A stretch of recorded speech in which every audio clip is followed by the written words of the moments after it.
भगवान की जब विशेष कृपा होती है तभी ऐसा सुंदर सुअवसर प्राप्त होता है।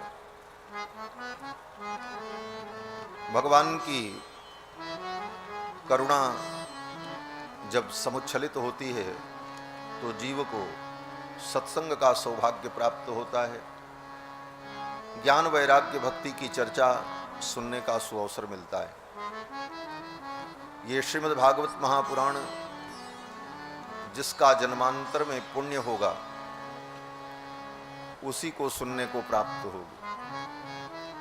वेदव्यास जी कहते हैं कि जन्मांतरे भवेत पुण्यम तदा भागवतम लभेत। जन्मांतर में पुण्य होगा तभी भागवत सुनने को मिलेगी। और भागवत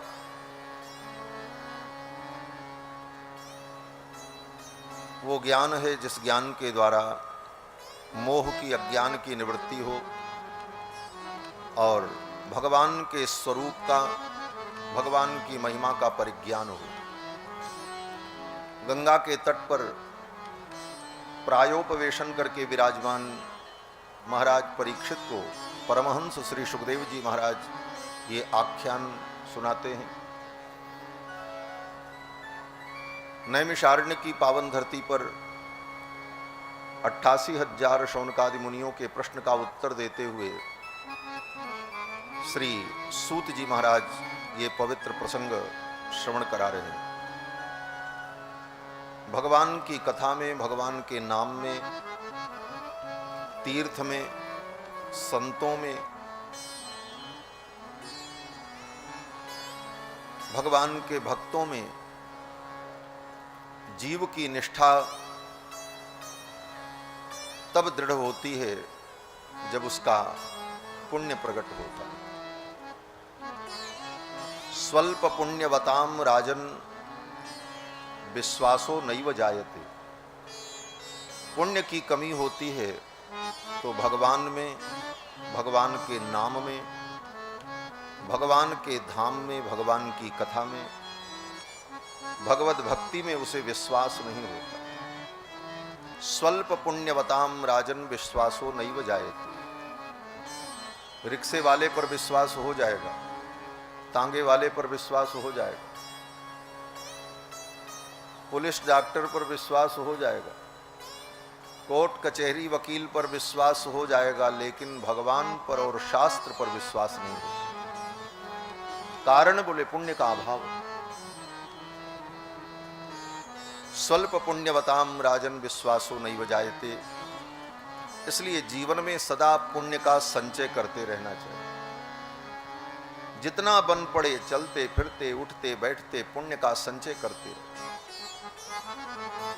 सत्कर्म करते रहो जिससे पुण्य का संचय समय आने पर हमारे कल्याण का हेतु बन सके। कल के प्रसंग में आप सभी लोगों ने श्रवण किया कि भगवान ने इंद्र के अभिमान को नष्ट करने के लिए इंद्र की पूजा का निषेध किया और गोवर्धन की पूजा कराई। इस लीला का मुख्य उद्देश्य भगवान का यही था, इंद्र के गर्व को समाप्त करना। कालात्मना भगवता सक्र-दर्पम जिघाम सता। इंद्र के दर्प को दूर करने के लिए ही भगवान ने इंद्र की पूजा का निषेध किया और पहाड़ की पूजा कराई, पर्वत की पूजा कराई। ब्रजवासियों ने भगवान कृष्ण की बात मान ली, बड़े उत्साह से गिरि गोवर्धन का पूजन किया। गिरि गोवर्धन के रूप में भगवान ही उस पूजा को ग्रहण कर रहे थे। गोप ग्वाल बालों के साथ एक रूप में तो भगवान अर्चक बनकर के पूजा कर रहे थे और एक रूप से भगवान पर्वत शिखर पर प्रकट हो गए। सुंदर मोर मुकुट धारण किए हुए चतुर्भुज रूप में भगवान गोवर्धन पर्वत के शिखर पर प्रकट हो और एक रूप से सखाओं के साथ में थे। तो भगवान ने अपने सखाओं को दिखाते हुए कहा, देखो ये गोवर्धन महाराज हैं, ये हमारे देवता हैं। ब्रजवासियों ने देखा। ब्रजवासियों ने कहा, कन्हैया ये तेरा देवता तो बहुत अच्छा है, अभी तो हमने पूजा भी नहीं की और ये कितने कृपालु हैं कि दर्शन दे रहे हैं। प्रतिवर्ष हमने इंद्र की पूजा की, लेकिन सपने में भी इंद्र ने दर्शन नहीं दिया, लेकिन ये कितने कृपालु हैं, अभी हमने पूजा भी नहीं की और दर्शन दे रहे। भगवान ने कहा, ये मेरे देवता हैं। और तब तक गिरि गोवर्धन पर चतुर्भुज रूप में विराजमान भगवान ने ही मेघ गंभीर वाणी में कहा कि शैलोस्मीति ब्रुवन् भूरि बलिमा ददत् बृहत् वपुः। हे ब्रजवासियों, ये जो पूजन सामग्री विविध उपचार लेकर के आए हो, इन उपचारों से मेरी पूजा करो और मुझे बलि प्रदान करो, मुझे भोग समर्पण करो। ये भगवान ने स्वयं कहा। अब तो भगवान की वाणी सुनकर के जितने ब्रजवासी थे गदगद हो गए। ये देवता बड़े अच्छे, कितने सुंदर देवता हैं, इनका स्वरूप कितना सुंदर, कितने कृपालु हैं, दर्शन भी दे रहे हैं और स्वयं पूजा करने की आज्ञा दे रहे हैं। ये सब देखकर ब्रजवासी बड़े प्रसन्न हुए और सभी ब्रजवासियों ने 56 भोग अर्पण किया, गिरि गोवर्धन की पूजा की और फिर गोवर्धन महाराज की परिक्रमा लगाई। और ये सब कार्यक्रम जब हुआ, उधर इंद्र को पता चला कि ब्रजवासियों ने मेरी पूजा नहीं की, तो इंद्रस्तदात्मन पूजाम विज्ञाय विहिताम नृप गोपेभ्य कृष्णनाथेभ्यो नंदादिभ्यश्चुकोपसः। इंद्र ने उन नंदादि गोपों के ऊपर क्रोध किया और क्रोध करते हुए इंद्र ने सांवर्तक नाम की मेघमालाओं को बुलाया और कहा, जाओ जाकर के ब्रज में ऐसी वर्षा करो, ऐसी वर्षा करो कि पूरा ब्रजमंडल नष्ट हो जाए। इन ब्रजवासियों ने मेरी महिमा को नहीं जाना और एक कृष्ण नाम के मनुष्य के कहने पर मेरी पूजा त्याग दी। ये इंद्र के वाक्य हैं भागवत में। इंद्र कहते हैं कि कृष्णम मर्त्यमुपाश्रित्य, इंद्र की यही गलती हो गई। इंद्र भगवान कृष्ण को मनुष्य समझ रहे हैं। कृष्णम मर्त्यमुपाश्रित्य ये चक्रुर्देव हेलनम। कृष्ण नाम के एक मनुष्य के कहने पर इन लोगों ने मुझ देवराज की अवहेलना कर दी, इसका दंड इन्हें मिलना चाहिए। और इतना ही नहीं, गर्भ में देवराज इंद्र ने भगवान के लिए ऐसे ऐसे शब्दों का प्रयोग किया, बाचालम बालिशम स्तब्धम अज्ञम पंडितमानिनम। ये कृष्ण बड़ा बाचाल है, बहुत बोलता है। बालिशम, अभी बच्चा है। स्तब्धम, बड़ा स्तब्ध है, गर्भ में रहता है, बड़ा गर्वित रहता है। अज्ञम, कुछ नहीं जानता है। भगवान जो सर्वज्ञ हैं उनको इंद्र अज्ञ कह रहे, अज्ञम। और अज्ञ होते हुए पंडितमानिनम, अपने को बड़ा बुद्धिमान समझता है। इंद्र ने भगवान के लिए ऐसे कठोर शब्दों का प्रयोग। इंद्र ने कहा, जाओ जाकर के ब्रजमंडल को नष्ट करो। सांवर्तक नाम की मेघमालाएं आ गईं, देखते देखते अंधकार छा गया, बिजली चमकी, बादल गरजे और हाथी के सूंड के समान जलधारा गिरने लगी। स्थूणा स्थूला वर्षधारा,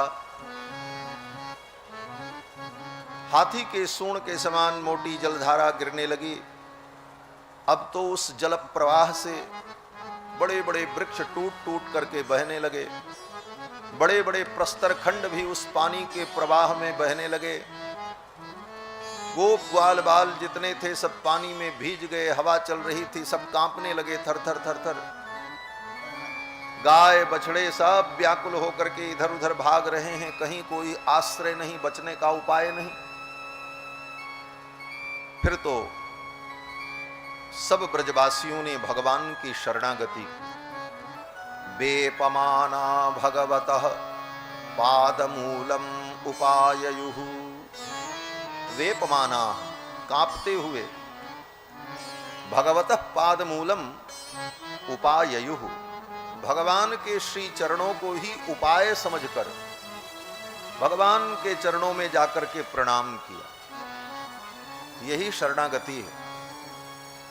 अपनी रक्षा के सारे प्रयत्न को छोड़कर, अपनी रक्षा के सारे उपाय को छोड़कर एकमात्र भगवान को ही अपनी रक्षा का उपाय मान लेना और उन्हीं से अपने रक्षा की याचना करना, इसी का नाम शरणागति है। शरणागति के 6 लक्षण शास्त्र में कहे गए। षड्विधा शरणागति। शरणागति के 6 लक्षण समझाने के लिए वो 6 लक्षण अलग अलग हैं, परंतु उन 6 लक्षणों का तात्पर्य इतना ही है कि एकमात्र भगवान का आश्रय करना, भगवान को छोड़कर और किसी का आश्रय और भरोसा न करना, इसी का नाम शरणागति है। क्या लक्षण है? बोले पहला लक्षण बताया, आनुकूल्यस्य संकल्पः, भगवान के जो अनुकूल हो वही संकल्प जीवन में करो, दूसरा संकल्प ही मत करो। प्रातिकूल्यस्य वर्जनम, जो भगवान के प्रतिकूल हो ऐसे संकल्प का त्याग करो, ये दूसरा लक्षण। तीसरा लक्षण, रक्षिष्यतीति विश्वासो, भगवान हमारी रक्षा करेंगे ये दृढ़ विश्वास हो। और कितना विश्वास? बोले विश्वास नहीं, महाविश्वास। आचार्य भरत मुनि अपने नाट्य शास्त्र में जब शरणागति का वर्णन करते हैं, यद्यपि नाट्य शास्त्र नाट्य का विषय है, परंतु प्रसंगवशात उन्होंने शरणागति का भी संकेत किया है, तो वहां पर आचार्य भरत मुनि कहते हैं कि महाविश्वास पूर्वकम तदेका प्रार्थना यांचा प्रपत्ति शरणागति, अनन्य साध्ये स्वाभीष्टे महाविश्वास पूर्वकम, अन्य साधनों को त्याग कर भगवान में महाविश्वास हो, विश्वास ही नहीं महाविश्वास, कि भगवान रक्षा करेंगे, ये महाविश्वास है। तो शरणागति का चौथा वो 5वां लक्षण है, वो चौथा लक्षण है महाविश्वास। रक्षिष्यतीति विश्वासो गोप्तृत्व वर्णम तथा, और रक्षक के रूप में भगवान का ही वर्ण। अगर अपनी रक्षा के लिए आपने किसी और का भी वर्ण कर लिया या मन से सोचा कि ये भी मेरी रक्षा करेंगे, वहीं पर शरणागति व्यभिचारिणी हो जाती है, फिर वह शरणागति निष्फल हो जाती है। गोप्तृत्व वर्णम तथा, रक्षक के रूप में केवल भगवान का वर्ण और किसी का वर्ण नहीं। मेरे तो गिरधर गोपाल, लेकिन किस प्रकार से? बोले दूसरो न कोई, फिर दूसरा कोई नहीं। गोप्तृत्व वर्णम तथा।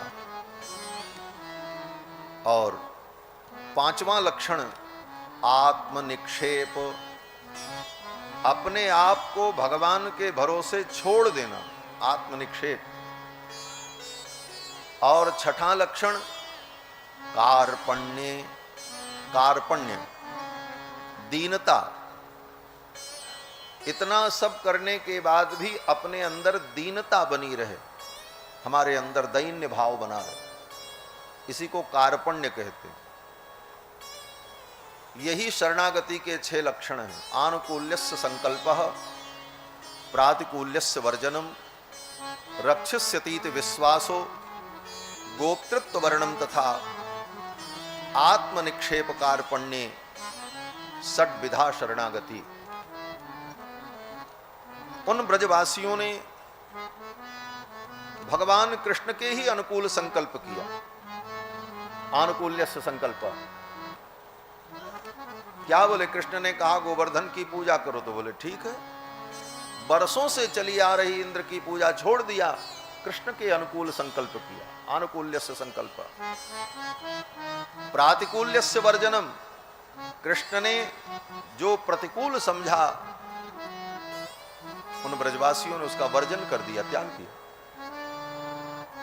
और जब इंद्र ने वर्षा प्रारंभ की तो रक्षस्यतीति विश्वासो, भगवान रक्षा करेंगे, ये ब्रजवासियों को दृढ़ विश्वास था भगवान।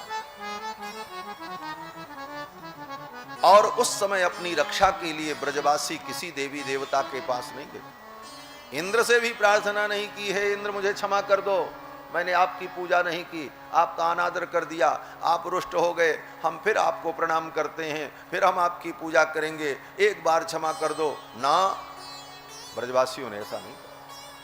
रक्षस्यतीति विश्वासो, गोप्तृत्व वर्णम तथा गोप्ता के रूप में, रक्षक के रूप में भगवान का ही वर्ण किया, भगवान के चरणों में जाकर के निवेदन किया। और निवेदन ही नहीं किया, आत्मनिक्षेप, भगवान के चरणों में अपने आप को छोड़ दिया। मारो चाहे जियावहु प्यारे, आशिक को क्या कहना। भक्तों ने कहा कि अब आप जो करना हो करो, हमने तो अपने आप को आपके भरोसे छोड़ दिया, आत्मनिक्षेप। और कार्पण्य, दीनता पूर्वक गोविंद के मुखारविंद का अवलोकन करने लगे। उन भक्तों की इस शरणागति को देखकर भगवान प्रसन्न हो गए। ब्रजवासियों ने कहा कृष्ण कृष्ण महाभाग त्वन्नाथम गोकुलम प्रभो, गोकुल के आप ही नाथ हो, त्रातुमर्हसि देवान्न कुपितात् भक्तवत्सल। हे भक्तवत्सल, आज इंद्र के कोप से हमारी रक्षा करो। इस प्रकार जब ब्रजवासियों ने भगवान से प्रार्थना की तो भगवान ने कहा तस्मान् मच्छरणम गोष्ठम मन्नाथम मत्परिग्रहम। तस्मान् मच्छरणम गोष्ठम, आज ये संपूर्ण ब्रज मेरे आश्रित है, मेरी शरण में। और मन्नाथम मत परिग्रहम, मुझे अपना नाथ माना है ब्रजवासियों ने, तो मैं इनकी रक्षा करूंगा। और भगवान ने कहा कि गोपाये स्वात्म योगेन, अपने आत्म योग के द्वारा तुम सबकी मैं रक्षा करूंगा। सोयम में व्रत आहितः, आज मेरे व्रत पालन का समय आ गया। भगवान ने कहा, भगवान का व्रत क्या है? बोले भगवान भी व्रत करते हैं, उनका एक ही व्रत है। क्या व्रत है? बोले शरणागतों की, भक्तों की रक्षा का व्रत ले रखा है भगवान। व्रत माने नियम, किसी नियम को हम धारण करें उसी का नाम व्रत है। व्रत माने भूखे रहना नहीं। भूखे रहने का अगर नियम आपने लिया है तो भूखे रहना व्रत कहलाता है। व्रत का अर्थ होता है नियम ग्रहण। कोई नियम हम ग्रहण कर लें कि इस नियम का हम पालन करेंगे, उसी का नाम व्रत होता है। जैसे माताएं जीवन भर व्रत करती हैं, उसका नाम क्या है? बोले पातिव्रत। तो पातिव्रत में क्या भूखों मरती हैं? दोनों टाइम खूब खाती हैं चकाचक। लेकिन नाम क्या है? बोले पातिव्रत कर रही। तो पातिव्रत का मतलब पति के प्रति जो समर्पण है, उस समर्पण के नियम का वो पालन कर रही हैं, इसलिए वो व्रत हो गया। क्या व्रत हुआ? बोले पातिव्रत। ब्रह्मचारी भी गुरुकुल में वेद पढ़ने जाता है तो ब्रह्मचारी के जो धर्म हैं उन धर्मों को स्वीकार करके उन नियमों का पालन करता है, इसीलिए उसके यज्ञोपवीत संस्कार को व्रतबंध कहा जाता है। व्रत में वो अब बंध रहा है, व्रतबंध हो गया उसको। तो व्रत का मतलब नियम। भगवान भी इस नियम को धारण करते हैं। क्या नियम? जो मेरी शरण में आएंगे उनके गुण दोष का विचार किए बिना मैं उनकी रक्षा करूंगा, ये भगवान का व्रत है। कोटि विप्र बध लागी जाहू, आए शरण तजो नहीं ताहू। ये भगवान का व्रत है और भगवान इस व्रत का पालन करते हैं। हमारे आचार्य भगवान श्री रामानुजाचार्य श्री भाष्य के मंगलाचरण में ही भगवान के इस व्रत का स्मरण करते हैं। क्या कहते हैं? बोले बिनत विविध भूत व्रात रक्षैक दीक्षे श्रुति शिरसि विदीप्ते ब्रह्मणि श्रीनिवासे भवतु मम परस्मिन् सेमुषी भक्ति रूपा। भगवान श्री रामानुजाचार्य ब्रह्मसूत्र के भाष्य के मंगलाचरण में ही कहते हैं कि बिनत विविध भूत व्रात रक्षैक दीक्षे, जिन्होंने बिनत विविध भूत व्रात, अनेकानेक शरणागत भक्तों का जो समूह है, व्रात, व्रात माने समूह, बिनत विविध भूत व्रात, ऐसे भक्तों की रक्षा की दीक्षा लेकर के भगवान बैठे हुए। बिनत विविध भूत व्रात रक्षैक दीक्षे, वो भगवान कौन है? बोले श्रुति शिरसि विदीप्ते, श्रुतियों का जो सिरोभाग है। श्रुतियों का सिरोभाग क्या है? बोले वेदांत, उपनिषद, वो वेद का सिर है।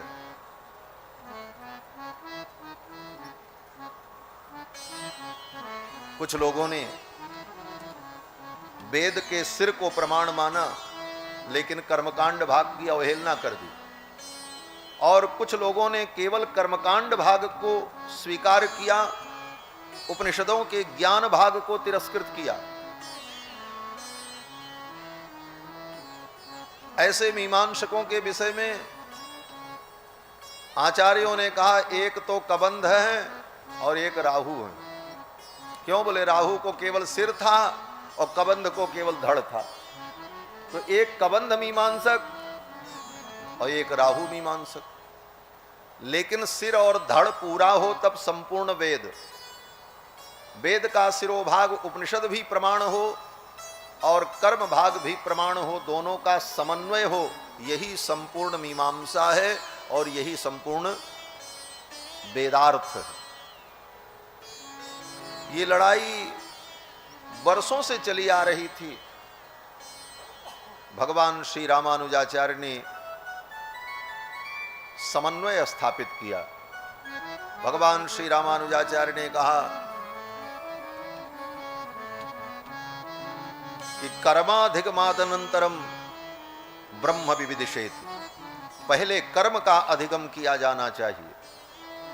वेद के पूर्व भाग को, कर्मकांड को पढ़कर उसका अनुष्ठान करके कर्म का अधिगम करें, और कर्म का अधिगम करने के बाद तब उपनिषद में वर्णित ब्रह्म का अधिगम करें।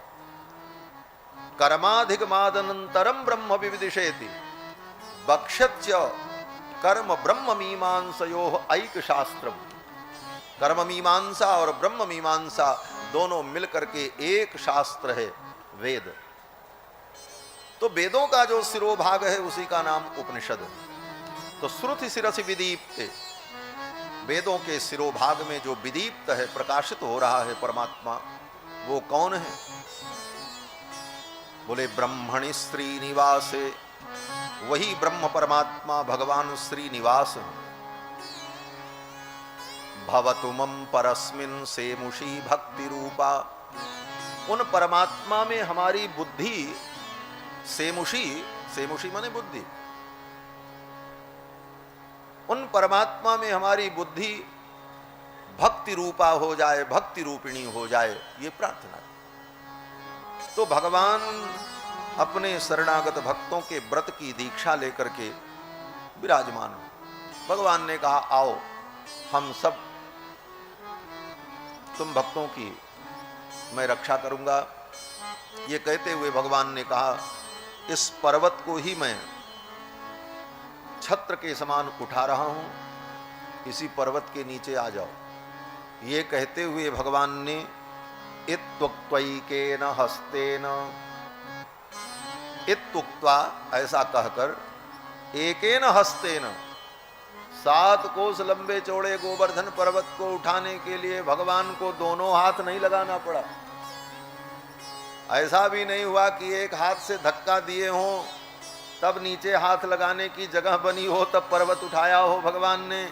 कहते नहीं, इत्युक्त्वैकेन हस्तेन, एक ही हाथ से कृत्वा गोवर्धनाचलम, उस गोवर्धन पर्वत को भगवान ने उठा लिया। और वो भी बाएं हाथ से, दाहिने हाथ से भी नहीं। बाएं हाथ को ऐसे लगाया और उठाया और उठाने के बाद 3 उंगलियां मोड़ ली और एक उंगली पर उस पर्वत को टिका दिया। किस प्रकार से? सुखदेव जी कहते हैं दधार लीलया कृष्ण छत्राकमिव बालक,